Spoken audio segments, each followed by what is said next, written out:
कल नारंग परिवार की शादी के दौरान तुम्हें इतना बड़ा अपमान सहना पड़ा। भावेश ने कहा, क्या तुम उनसे बदला लेने की शक्ति नहीं चाहते? क्या तुम नहीं चाहते कि तुम्हें वो रुतबा, वो शोहरत, वो ताकत मिल जाए? भावेश ने अपने चालाक स्वभाव का इस्तेमाल कर शिवम से अनुनय किया, लेकिन इसके बावजूद भी शिवम ने सिर्फ अपना सिर हिलाया और कुछ नहीं कहा। मुझे पता है कि तुम मुझसे अपने दिल की गहराई से नफरत करते हो।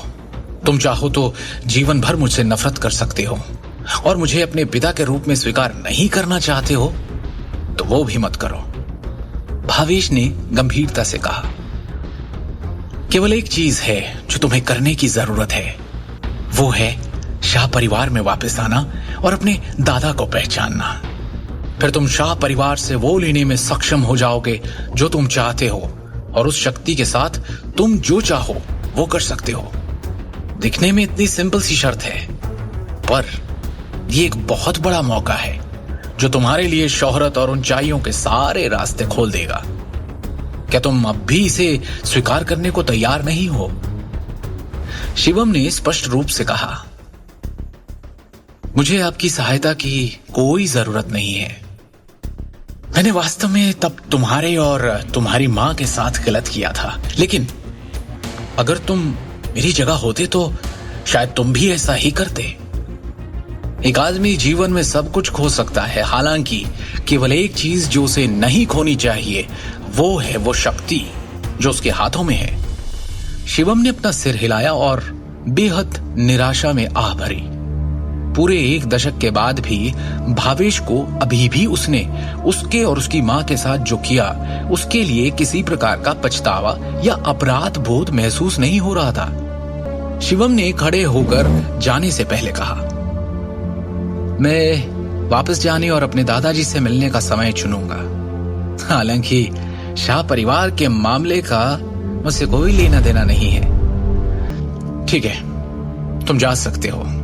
मैंने तुम्हें पहले ही शर्तें बता दी है और तुम्हारे जवाब का इंतजार रहेगा। मुझे पता नहीं क्यों ये यकीन है कि तुम अंत में अपना विचार बदल दोगे। हाँ, आपने जो कहना है या करना है वो कीजिए।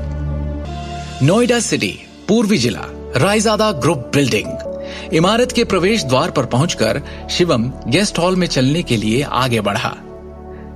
सर, क्या मैं पूछ सकती हूं आप किसे ढूंढ रहे हैं? रिसेप्शनिस्ट ने विनम्रता से पूछा। मैं आपके डायरेक्टर नितिन रायजादा से मिलने आया हूं, शिवम ने शांति से कहा। आप डायरेक्टर रायजादा से मिलने आए हैं? क्या आपके पास अपॉइंटमेंट है? उस रिसेप्शनिस्ट ने फिर पूछा।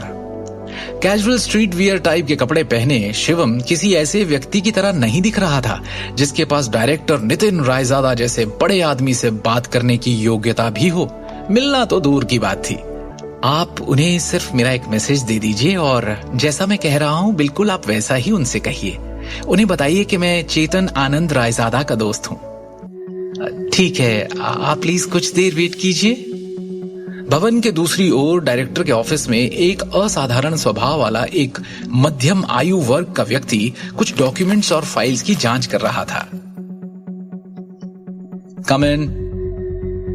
अनुमति मिलने के बाद एक युवा पुरुष सेक्रेटरी ऑफिस के अंदर आया और उसने नर्म तरीके से सम्मानपूर्वक कहा, डायरेक्टर सर, फ्रंट डेस्क से मैसेज आया है कि कोई आपको ढूंढ रहा है। Front desk? दिन के इस वक्त मेरा कोई अपॉइंटमेंट नहीं है ना? देखो, वो जो कोई भी है मुझे नहीं अपने लिए परेशानी ढूंढ रहा है शायद, और इसके लिए तुम्हें यहाँ आने और हर वो इंसान जो मुझसे यहाँ मिलने आए उसके बारे में मुझे बताने की जरूरत नहीं है, समझे?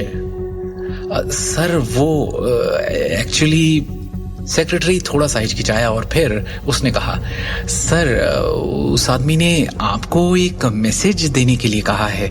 उसने कहा है कि वो किसी चेतन आनंद रायजादा का दोस्त है।